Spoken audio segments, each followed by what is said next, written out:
Hello, and welcome back to another Flat Earth Bible study. My name is Kenny, and I'm going to be guiding you through this little Bible study here with the Flat Earth Bible. Um, it's going to be pretty brief. We're just going to talk about a couple of different things. I've got a couple of images for you to see this time, which makes it a little easier to see. Okay, so in the book here, one of our chapters is Does an Ice Wall Surround the Oceans? Okay, and what you will see in all the flat Earth maps, you will see that there is no such thing as a continent of Antarctica down at the bottom of a globe.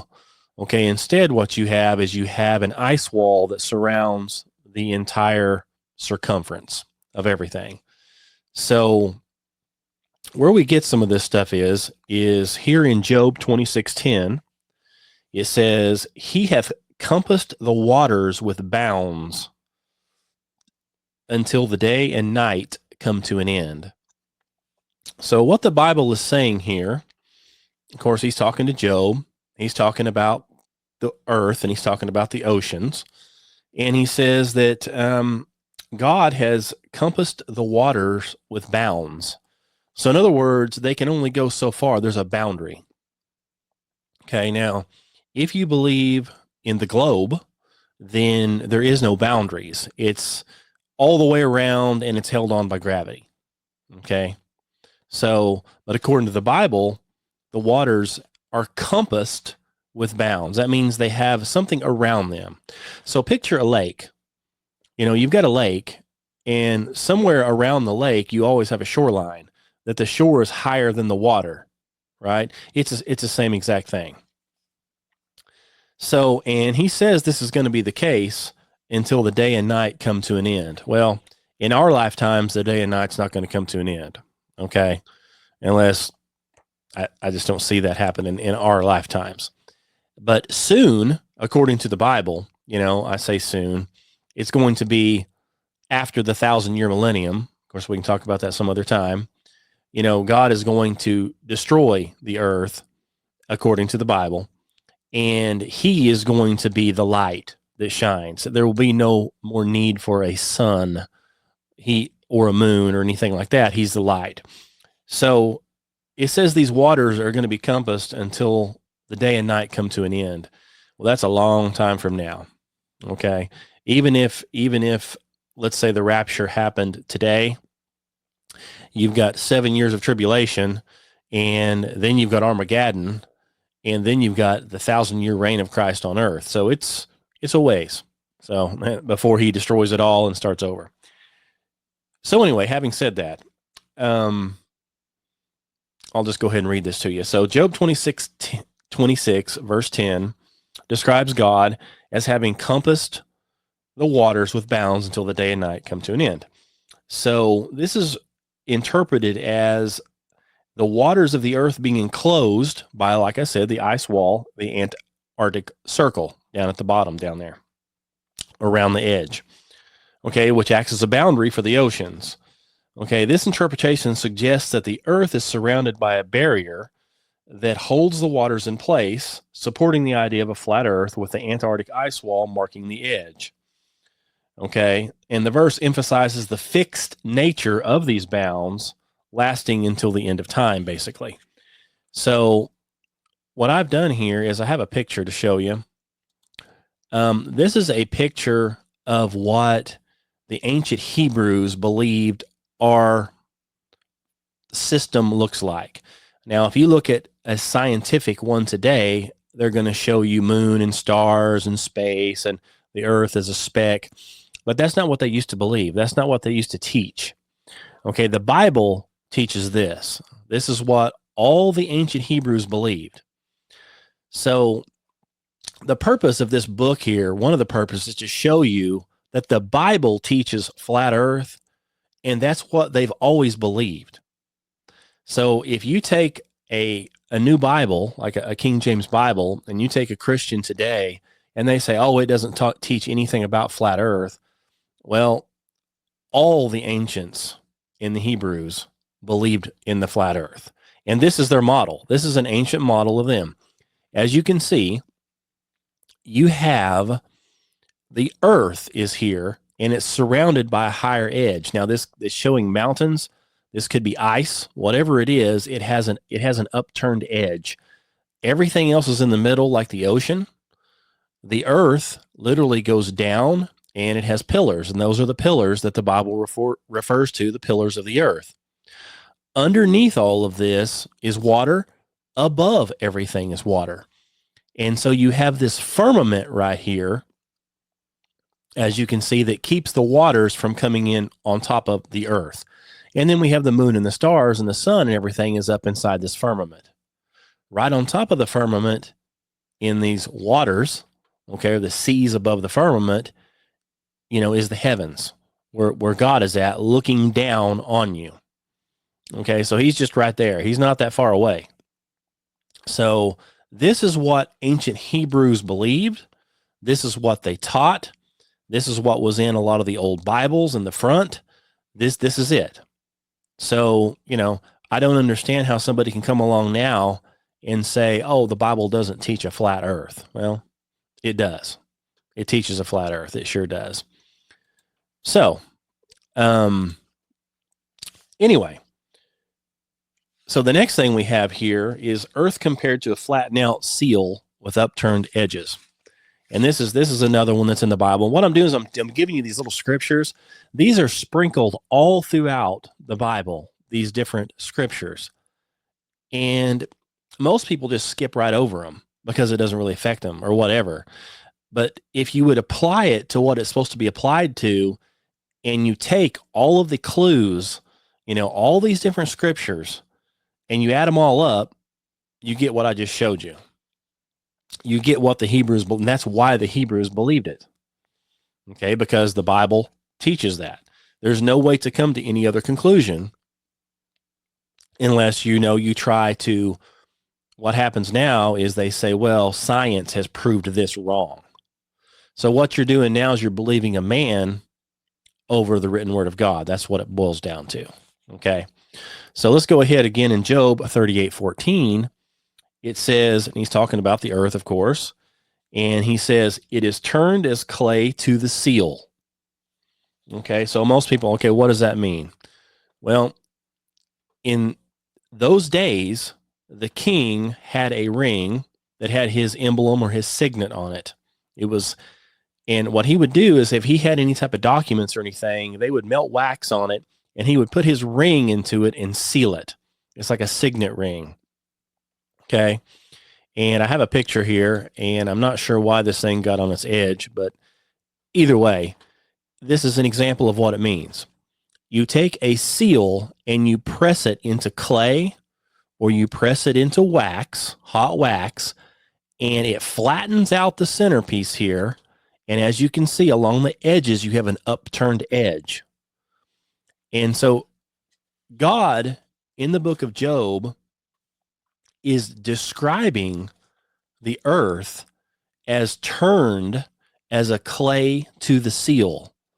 So this is what this means. It means like you've stamped it out, okay, and you've got an upturned edge, which is just another visual way to show, hey, you're living on a flat surface and it has a edge around it. Okay, that's basically all it is. That's it in a nutshell right there. So that's just another one of the verses that we can go over that it shows the same thing. Okay, and so to read it out of the book, in case I didn't explain it very well, it is turned as clay to the seal, and they stand as a garment, which is the edges. It stands up as like a pressed garment.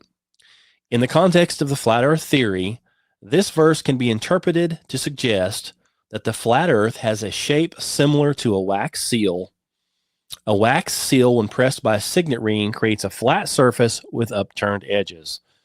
Okay, so this imagery is used, obviously, to describe the earth as being flat with raised edges. And obviously, these raised edges are compared to how the Antarctic ice wall is raised above all the other land masses. So, obviously, you can see that this is emphasizing the flat level surface of the earth, while the upturned edges relate to the boundary of the ice wall that encircles and contains the seas. Okay, so the Earth is similarly flat and contained. So, and that's another thing is when they say this Antarctic ice wall doesn't exist, you can Google it and see that it plainly exists. Okay, so there's no doubt that there's an ice wall down there, and they have sailors, from the military who have sailed around this thing trying to find a way in and can never find it. And that's in this book, by the way. But that ice wall at like the minimum height is like 200 feet high, 200 feet tall, 200 feet high. That's at the minimum. At the maximum, it's been measured over 2,000 feet high. So literally, when they're sailing around trying to get up on top, that's why those bases and stuff are where they're at. They've picked a low point where they can sail a ship up to it, and they crane stuff way up in the air and set it on top. That's how much higher it is than the ocean. That is the rim that's holding it all in. And I'm sure there's obviously mountains or whatever underneath of it and behind it and all, it's solid. But this is basically, of course, even the people who believe in the globe claim that Antarctica is the highest continent on the earth. Okay. It's like 2,000 feet minimum above sea level and up. So, you can imagine in your boat, like on a lake, you sail up, you can sail right up to the shore. Now, in some places, you can sail up to like a bluff, and the bluff is higher than your boat, right? Well, the minimum distance on this is 200 feet above your boat. That's tall. So it's got that upturned edge. Okay. That's all there is to it. They have it. Okay. So the other thing I wanted to cover here, which is not too much more, is the oceans are fed from the great deep. Okay. And I'll go back to my picture here. This great deep underneath here has springs that lead up into the oceans. So this water is recirculated. How? I don't know. Probably God just does it on his own power. Okay. And these springs come up and refresh and come back down. So the way this works, it's a completely controlled system. The water is never going to get any higher or any lower than what it is. It's being fed by the great deep. Okay. So whenever the so-called scientists want to try to scare you and claim that the earth is either going to dry up, the oceans are going to dry up, or the oceans are going to come in and raise in, it's not possible. Okay. The oceans are only going to go up so high because it's pushing up against the air pressure in the firmament. It's got a design. It's been designed by God. It's not an accident. Okay. It's got a design that works perfectly. And it's been working perfectly since it was created. So any of these people that tell you about the climate change and stuff, that's all fake. It's all a hoax. All these people that are screaming climate change are collecting big money, and they want you to eat bugs while they're flying around in supersonic jets all over the world. Okay, all over the earth, they're flying to and fro, but they don't want you to do anything. Okay, they've got the rock over there that was set like whenever America was first discovered. It's still at sea level. It's been setting there since like 1492 or something. I think that's when, it was 1492, Columbus sailed the ocean blue. So since the 1400s, that rock has been setting over there at sea level. It hasn't changed one bit. There is no oceans rising. It's all fake. And I'll tell you something else. If you ever notice, the ones that scream the most about how you need to do this and you need to do that because of climate change, they've got all the land right on the ocean. Okay. That's where they buy. They buy right in Hawaii, right on the beach. They buy all the places that would, if climate change were true, would immediately be flooded. But they don't seem to be too concerned about it because that's where they build their mansions, because they know it's not going to flood. Okay. But anyway, so Job 38:16 says, "Hast thou entered into the springs of the sea, or hast thou walked in the search of the depth? So Job is being asked here by God because, Job was doubting a little bit. And God says, have you entered into the springs of the sea? In the springs of the sea. That's what these are right here. So under the sea, there are springs that are feeding the sea. Okay, that's why we never run out of water. Have you ever noticed that the rivers and stuff and everything just continuously run? They're always getting water from somewhere. So they always run and they always end up in the ocean. So there's an endless amount of water just like running. It never dries up. It's always going. Always has been.